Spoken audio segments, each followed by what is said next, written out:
I never imagined my own father would look me in the eye and steal my future, yet here I stand in our opulent ballroom, watching him destroy everything I've built. The crystal chandeliers cast dancing shadows across the faces of 200 guests as Dad taps his champagne glass, commanding attention with that practiced smile that has closed countless deals. My heart still thrums with pride from the earlier speeches celebrating Hayes Interior's incredible growth. 9 years of my sweat and strategy have transformed our family's furniture company into an $87 million empire. The marble columns and cascading flower arrangements surrounding us were my vision, each detail carefully selected to showcase our evolution from traditional craftsmen to luxury innovators.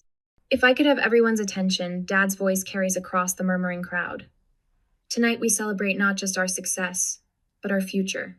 I lift my own glass, already anticipating his acknowledgement of my leadership. After all, I hold 55% of the company estate I earned through countless sleepless nights and razor-sharp negotiations. It gives me great pleasure to announce that my son, Connor Hayes, will be assuming the role of CEO effective immediately. The champagne turns to acid in my throat. Around me, glasses clink in celebration while my fingers go numb. Connor steps forward, beaming, his designer suit perfectly pressed despite the fact he's never stayed late enough at the office to wrinkle one. "Thank you, Dad," he says, radiating the effortless charm that's carried him through life while I fought for every inch.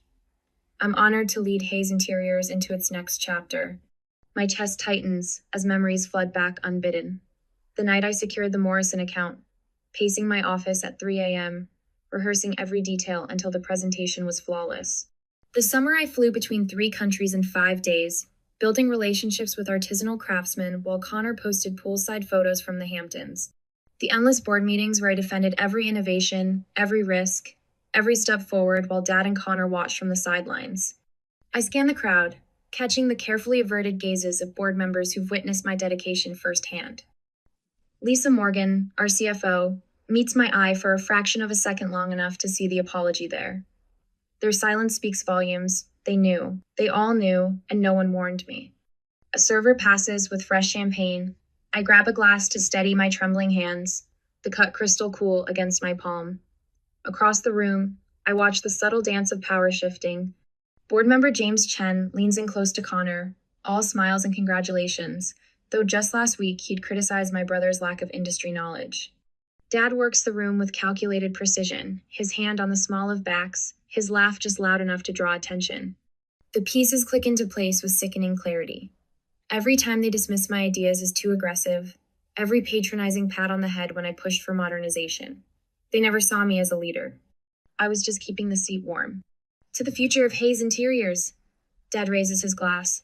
The crowd echoes his toast while I retreat to a quiet corner, my mind already racing ahead. My throat burns with unspoken words, but I won't give them the satisfaction of seeing me break. Not here, not now. I find myself in the eastern alcove, away from the celebration's glare. My reflection in the floor-to-ceiling windows shows a woman I barely recognize perfectly coiffed hair, designer dress, glass still held with practiced grace. But my eyes are steel. They think they've won, that I'll accept this gracefully like every other slight. But they've forgotten one critical detail. I'm not that little girl anymore, desperate for Daddy's approval. I'm the woman who transformed this company, who holds the controlling stake, who knows every contract and clause by heart. I slip away from the celebration, my heels clicking against marble as I make my way to my private office. Behind me, laughter and music fade, replaced by the steady rhythm of my breathing and the certainty growing in my chest. Each step takes me further from the person I was 10 minutes ago, the dutiful daughter, the team player, the one who always took the high road. They want a war? Fine. Let's see how well they fare against someone who has nothing left to lose. The soft glow of my desk lamp casts long shadows across stacks of legal documents spread before me. Each page represents another piece of the puzzle I've dedicated 9 years of my life to building. My fingers trace the embossed Hayes Interiors logo, same logo I redesigned when we pivoted from traditional furniture maker to luxury brand innovator. I've been here for hours, methodically reviewing every contract, every amendment, every careful notation I've made over the years. The weight of what happened at the gala still sits heavy in my chest, but I refuse to let emotion cloud my judgment. Not now. Not when there's too much at stake. A dog-eared clause in our company bylaws catches my eye. I leaned forward, my heart beginning to race as I read the text again, then again. The language is crystal clear. My 55% controlling stake cannot be overridden without explicit written consent. Son of a bitch, I whisper, the pieces clicking into place. They didn't just betray meth, they broke the law. Memories flood back unbidden. 3 years ago, Dad's patronizing smile as he dismissed my proposal to expand into custom installations. It's too risky, sweetheart. Let's stick to what we know. 2 months later, I landed the Morrison account anyway, proving him wrong. But instead of pride, I saw something else flash in his eyes. Fear. The monitor's glare illuminates another document board meeting minutes from 6 months ago. Connor hadn't even attended, too busy posting photos from his yacht in St. Tropez while I negotiated with artisans in Milan. Yet here's his signature, authorizing major policy changes I never saw. My jaw clenches as I uncover more discrepancies. Backdated contracts, circular approvals, a systematic effort to undermine my authority while maintaining the illusion of inclusion. Dad's fingerprints are all over it, the same tactics he's used to close deals for decades. A knock at my door breaks my concentration. Lisa Morgan, our CFO, steps in waiting for a response. Smart woman. She's been with Hayes Interiors longer than I have, seen every power play my father's orchestrated. I thought I'd find you here, she says, closing the door behind her. Her eyes dart to the papers spread across my desk. Found anything interesting? I hold up the bylaws. Did you know about this? She meets my gaze steadily. I had my suspicions. Jonathan's been pushing the boundaries for months, testing how far he could go without triggering legal oversight. And Connor? A puppet, Lisa says, settling into the chair across from me. Your father's been grooming him, teaching him just enough to maintain appearances. But everyone knows who really built this company. She pauses, choosing her words carefully. Charlotte, there are others who see what's happening. Board members who respect what you've accomplished. I lean back, studying her face. In the harsh office lighting, I can see the weight of unspoken words in her expression. How long have they been planning this? The groundwork started after the Morrison deal, when you proved you could innovate without his approval. She pulls a folder from her briefcase. You might want to see these too. My hands don't shake as I open the folder, but my stomach twists at what I find inside. Financial records, carefully annotated with Lisa's precise handwriting, showing systematic manipulation dating back months. Each entry represents another betrayal, another calculated move in my father's grand chess game. A message flashes on my computer screen and email from James Chen, one of our senior board members. The subject line reads simply, "When you're ready to fight back." I close my eyes for a moment, feeling the weight of decisions yet to come. When I open them, Lisa is watching me with quiet intensity. You know this isn't just about you anymore, she says softly. Hayes Interiors employs over 300 people. Your father's leadership style. It's from a different era. We need innovation to survive, not regression.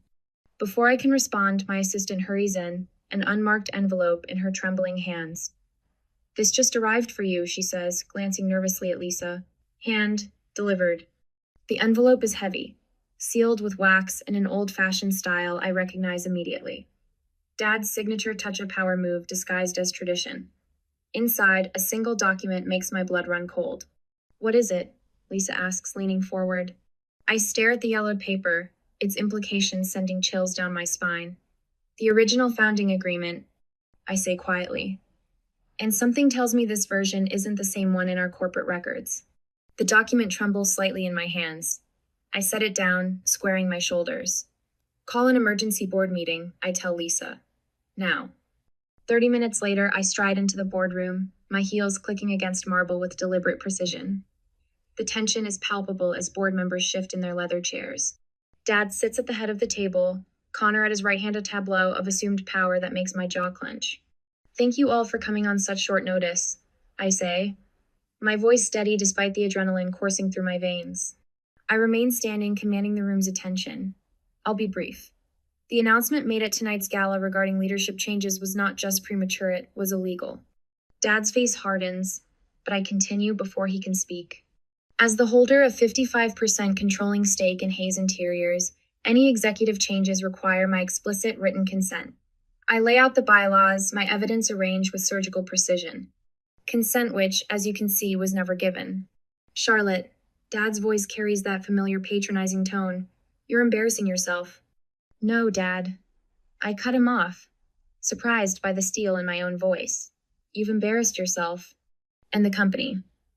I slide copies of the documented irregularities across the polished table. These records show a pattern of manipulation that I believe the board will find concerning. The room erupts in murmurs as board members leaf through the evidence. James Chen catches my eye, giving an almost imperceptible nod. But victory tastes bitter as I watch the color drain from Connor's face. He's a puppet, yes, but he's still my brother. I gather my materials, the weight of dozens of eyes pressing against my skin. This public challenge has cost me burn bridges that can never be rebuilt, shattered the last remnants of family loyalty. But as I turn to leave, the founding agreement heavy in my briefcase, I know it's worth it. Sometimes the price of justice is letting go of the past. I pause at the door, allowing myself one final glance at my father. His expression is unreadable, but something has shifted. For the first time in my life, I see a flicker of fear in Jonathan Hayes' eyes. Good. He should be afraid. The yellow document in my briefcase holds secrets that could bring his entire legacy crashing down. And tomorrow, I intend to find out exactly what they are. The television screen in my office flickers with Connor's perfectly rehearsed smile as he delivers another carefully crafted interview. Hayes Interiors has always been about family, he says, adjusting his designer tie. We're excited to return to our traditional values. My fingers tighten around my coffee mug. Traditional values. Code for pushing me aside, erasing 9 years of modernization and growth. Dad's press conference plays on another screen, his commanding presence filling the downtown conference center as he announces their bold new direction. The media blitz has been relentless. Every business channel, every industry publication, every corporate memo screaming the same message. Charlotte Hayes is out. Connor Hayes is in. The words blur together on my tablet as I scroll through another analysis piece, questioning my leadership decisions. I shut off the screens, letting darkness settle over my office. The silence feels heavy, almost protective. Outside my window, Chicago's skyline glitters against the night sky. The same view I've stared at during countless late nights building this company. My phone buzzes with a text from Margaret Lee. Don't let them break you. Remember Morrison. The Morrison account. I close my eyes and I'm back in that moment, pacing the same office at 3 a.m., rehearsing every detail of the presentation. The board had called it impossible, too ambitious. But I saw the potential, planned every angle. When I finally walked out of that meeting with Morrison's signature, it changed everything. Hayes Interiors wasn't just furniture anymore. We were innovators, trendsetters. David Ortiz's voice echoes in my memory. Only you could have pulled this off, Charlotte. He'd stayed late with me that night, running numbers, refining projections. Just like he did during the European expansion, the digital transformation, every major leap forward. The memories hit differently now, sharp-edged with new purpose. Each victory wasn't just about business. It was proof. Proof that I'm not what they think. Not the dutiful daughter playing at power. Not someone they can simply brush aside when convenient. A notification pings, tomorrow's emergency board meeting. My heart rate kicks up, but my hands are steady as I pull up the presentation I've spent days preparing. The evidence is irrefutable. Financial records, witness statements, legal documents proving every manipulation, every betrayal. I reach for my phone, dialing Lisa Morgan's direct line. She answers on the first ring. Are you ready for tomorrow? I ask. Everyone's on board, she says. Kevin Roberts just confirmed. We've got your back, Charlotte. The knot in my chest loosens slightly. I've always fought alone, carried every burden myself. But this time is different. I stand, walking to the window. My reflection looks back at me, backlit by city lights. There's a steel in my eyes that wasn't there before, forged by betrayal and sharpened by determination. The boardroom doors feel heavier than usual the next morning. Every head turns as I enter, conversations dropping to whispers. Dad sits at the head of the table, Connor at his right hand, a tableau of patriarchal power they've spent decades perfecting. Charlotte, Dad says, his smile not quite reaching his eyes. I hope you're here to be reasonable about this transition. I don't smile back. Instead, I walk to the podium, plugging in my laptop. The screen behind me flickers to life. I'd like to draw the board's attention to several documents, I say, my voice cutting through the tension. First, the original contract establishing my 55% controlling stake in Hayes Interiors. Dad's smile falters. Connor shifts in his seat. This stake wasn't gifted to me, I continue, advancing through evidence I've gathered. I earned it, through the Morrison account, the European expansion. 9 years of transforming this company, while others were content to coast on our reputation. Lisa Morgan leans forward, her expression intent. Kevin Roberts nods slowly. But more importantly, I say, pulling up the next document, I'd like to discuss these communications between Jonathan Hayes and several board members dating back 6 months. Communications explicitly planning to circumvent my legal authority. The room goes absolutely still. I can hear Dad's sharp intake of breath, see the color drain from Connor's face. But I don't stop. I can't stop. Every ignored suggestion, every dismissed innovation, every patronizing pat on the head, it all leads to this moment. I move for an immediate vote, I say, my voice steady despite my pounding heart, to formally recognize my controlling stake in leadership position. For one terrible moment, silence reigns. Then Lisa Morgan stands. I second the motion. Kevin Roberts rises next. I call for an immediate vote. One by one, hands raise. The tide shifts, power rebalancing in real time. Dad's face hardens into granite. Connor won't meet my eyes. I watch the counts being tallied, each vote a vindication. When the final numbers are read, the victory is decisive, unambiguous. After the boardroom clears, I find myself in the executive lounge, hands trembling as the adrenaline finally ebbs. Margaret enters quietly, closing the door behind her. You did it, she says, sitting beside me. The tears come without warning. 9 years, I whisper. 9 years of proving myself, and they still tried to. My voice breaks. Margaret's hand finds mine. I watched you grow from an ambitious young woman into a force of nature. Your father and brother, they never saw the real you, never understood what you built here. I wipe my eyes, the vulnerability of the moment already passing. They'll try to fight back. Then we'll be ready. She squeezes my hand. The old guard is done, Charlotte. This is your company now. Later that night, I summon my core team to the private conference room. Samuel Price, our legal advisor, spreads documents across the table. Angela Reed, our chief strategy officer, pulls up financial projections. Kevin Roberts reviews security protocols. We need to move fast, I say, highlighting key sections of the founding documents. They'll try to challenge the vote. Samuel nods. I've already filed the necessary paperwork, but Charlotte... He pauses, pulling out a weathered folder. There's something else. Something in the original company charter that your father tried to bury. My pulse quickens as I open the folder. The paper is old, the legal language dense, but one clause stands out like a beacon. Is this what I think it is? I ask, my voice barely above a whisper. Samuel's eyes meet mine. This changes everything. Your father's entire claim to Hayes Interiors. He lets the implications hang in the air. I close the folder, my mind already racing with possibilities. Dad thought he was playing chess while holding all the pieces. But he never knew about this move, the one that could end the game entirely. Dawn breaks over Chicago's skyline as I stride into the private conference room on Hayes Interior's top floor. The early morning light catches the polished mahogany table where my most trusted allies await. Lisa Morgan, our razor-sharp CFO, Samuel Price, legal counsel with a spine of steel, and Kevin Roberts, whose operational expertise has kept us ahead of our competitors for years. By the end of today, I say, placing my leather portfolio on the table, Hayes Interiors will know the truth. The words carry weight in the hushed room.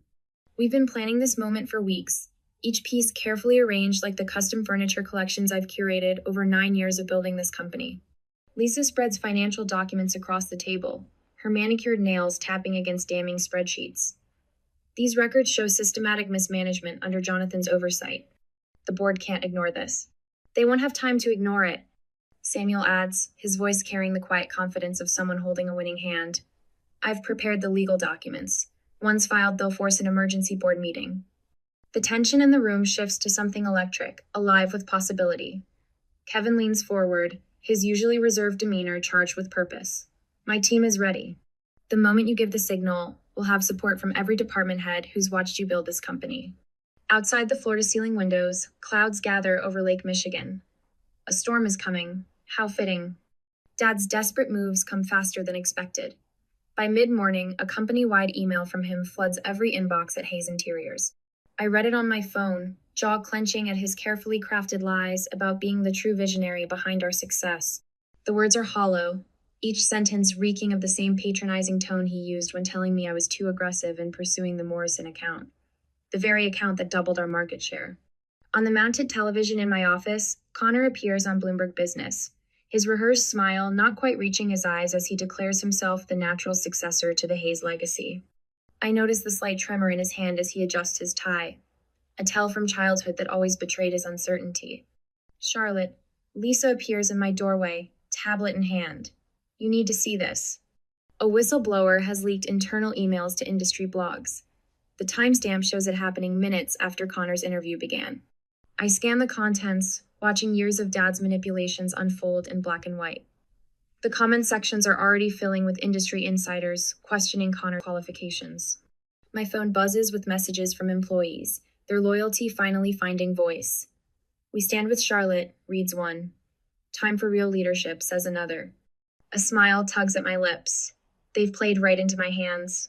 The Hayes Interiors boardroom has hosted countless power plays over the years, but none quite like this. Dad sits at the head of the table, my table, attempting to control what he thinks will be a routine meeting about the transition of power. I let him speak for exactly 3 minutes before rising from my seat, the click of my heels against marble echoes as I walk to the front of the room. Without a word, I press a button on the remote. The massive screen behind me flares to life. 9 years of financial records, leaked communications, and confidential reports cascade across the display. Each document is a nail in the coffin of their credibility, proof of Dad's systematic undermining of my initiatives, evidence of Connor's complete lack of involvement in key decisions, records of secret meetings planning my ouster. Gasps ripple through the room. I see the blood drain from Dad's face as he recognizes his own signature on documents he thought were buried forever. Connor shifts in his seat, his confident facade cracking as board members turn to stare at him. For 9 years, I say, my voice steady, I have transformed Hayes Interiors from a regional furniture company into an $87 million empire. While some were planning my removal, I was planning our future. Lisa stands, her voice cutting through the tension. The financial records speak for themselves. Every major growth initiative, every successful expansion, all originated with Charlotte. Kevin rises next, his quiet authority commanding attention. Our operational success, our innovation in the market, it's all been under Charlotte's leadership. One by one, board members and executives who've witnessed my dedication find their voices. The very people Dad and Connor thought they had in their pocket now turn against them. Years of resentment finally breaking free. The tide turns with shocking speed. I watch Dad's carefully constructed world crumble, his eyes darting between formerly loyal faces now turned cold. Connor's usual smirk has vanished, replaced by something closer to panic as he realizes Dad's influence can't save him anymore. I stand at the front of the room, spine straight, watching the power shift happen in real time. This company deserves leadership based on merit, not manipulation. I declare, letting my gaze meet each person in the room. The words land with finality. In the heavy silence that follows, I can already see tomorrow's headlines taking shape. And this is only the beginning. The convention center thrums with nervous energy as Dad takes the podium, his practiced smile betraying the desperation behind his eyes. Reporters crowd the front rows, smartphones raised like weapons, while investors and board members line the back wall.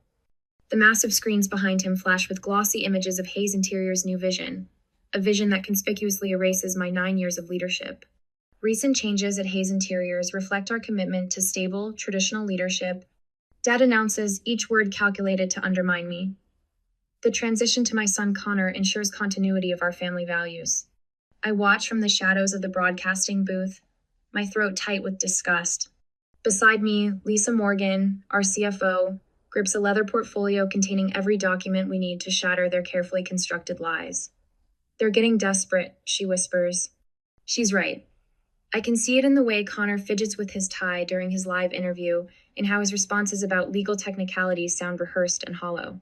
Their social media campaign has been working overtime, pushing narratives about corporate stability and preservation of legacy. But they've forgotten what I learned building this company. Perception isn't power.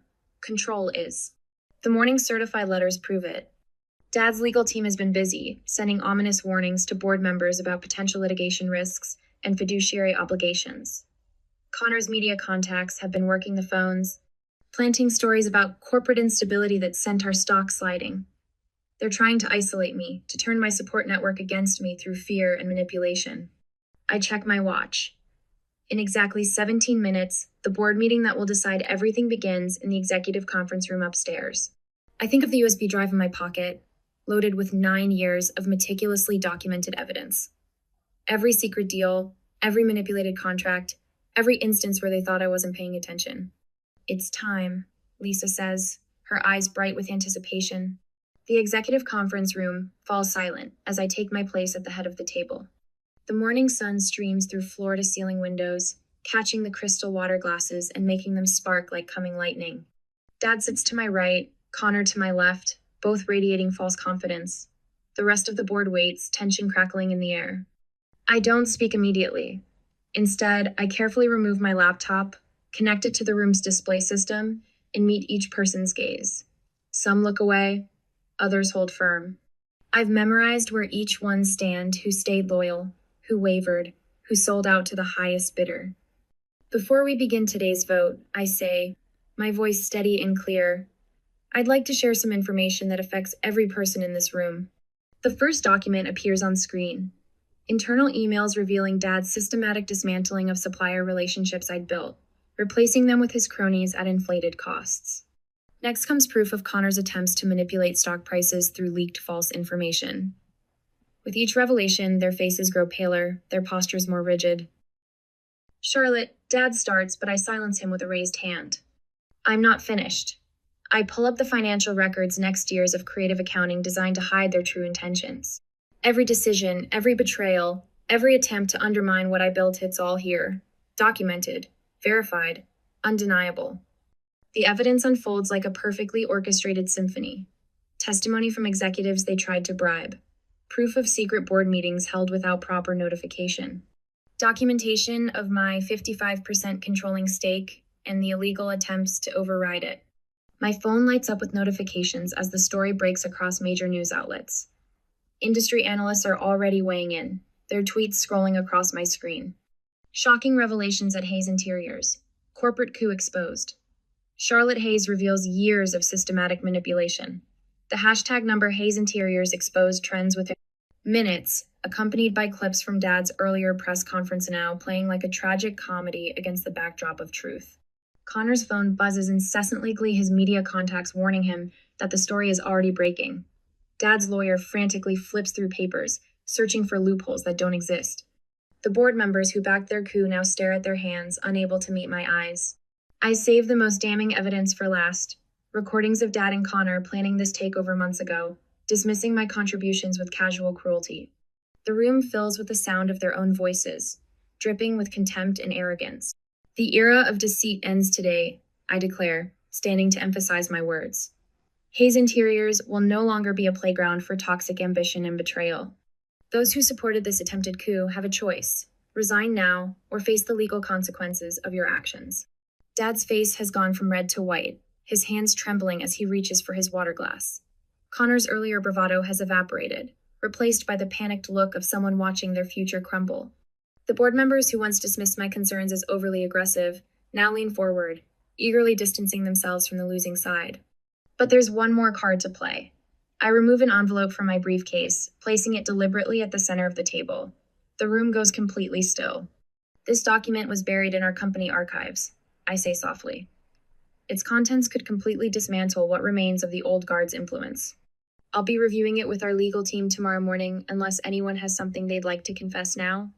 Dad and Connor exchange a look of naked fear, and I know I've won. Not just the company, but my freedom from their manipulation. The document might be nothing but watching them squirm. I realize they have plenty to hide. Let them spend the night wondering which of their buried secrets I've discovered. Tomorrow will come soon enough. The early morning sun streaks through the floor-to-ceiling windows of Hayes Interior's redesigned headquarters, casting long shadows across my private office. I stand before the panoramic view, watching the city wake up beneath me. My reflection in the glass shows a woman transformed still wearing my signature tailored blazer, but my shoulders carry a different weight now. Not the burden of betrayal, but the mantle of true leadership. I trace my fingers over the sleek presentation folder on my desk, feeling the embossed company logo. Inside lies our complete transformation strategy, the culmination of months of meticulous planning. Every page represents a step forward, away from the old guard's stagnant thinking and toward a future where innovation meets craftsmanship. The soft chime of my phone breaks the silence. A text from Margaret Lee. Ready when you are. I smile, remembering how she stood by me through the darkest days. One of the few who saw past my father's charismatic facade to recognize the rot beneath. The press conference room buzzes with anticipation as I stride to the podium. Camera flashes punctuate the air like lightning. The familiar faces of industry reporters lean forward, pens poised. I don't need my notes, I've lived and breathed this vision for months. Hayes Interiors stands at a crossroads. I begin, my voice steady and clear. Our heritage of craftsmanship remains our foundation, but today we step boldly into the future.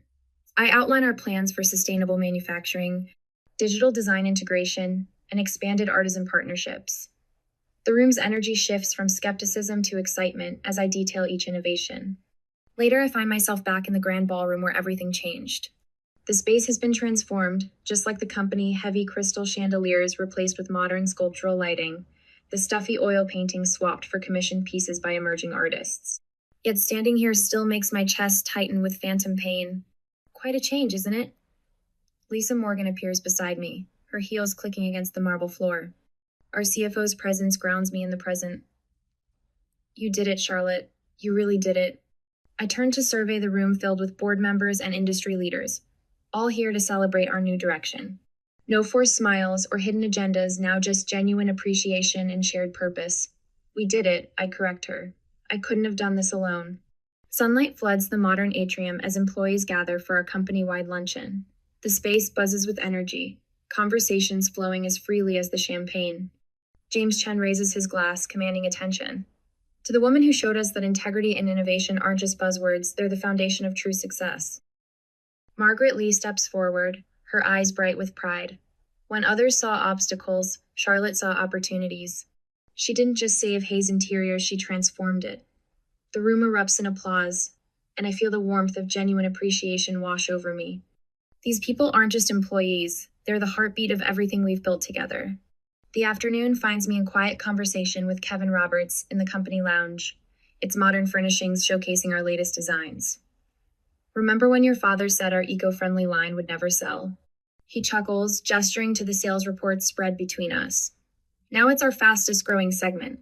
He never understood that tradition and innovation aren't mutually exclusive. I reply, my tone free of bitterness.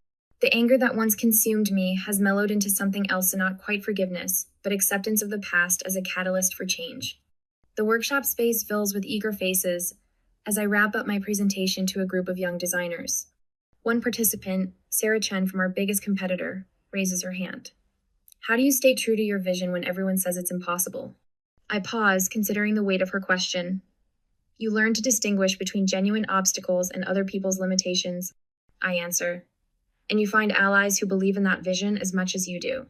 The setting sun paints the city in shades of amber as I stand in our newly renovated boardroom. The space epitomizes our transformation clean lines and cutting-edge technology seamlessly integrated with handcrafted details. From here, I can see the whole city, but my gaze is drawn to the old Hayes building in the distance, its traditional facade now looking small and dated. My phone buzzes with a message from our head of innovation. The latest prototype tests exceeded expectations. A smile tugs at my lips as I think about tomorrow's investor meeting, where we'll unveil the next phase of our evolution. The future stretches out before me, full of possibility. 9 months ago, I stood in a different room, watching my father try to steal my legacy. He never understood that Hayes Interiors wasn't his to give away. It belonged to those who would shepherd it into the future. Now, looking out over the glittering cityscape, I know with absolute certainty that the best revenge isn't destruction, it's evolution.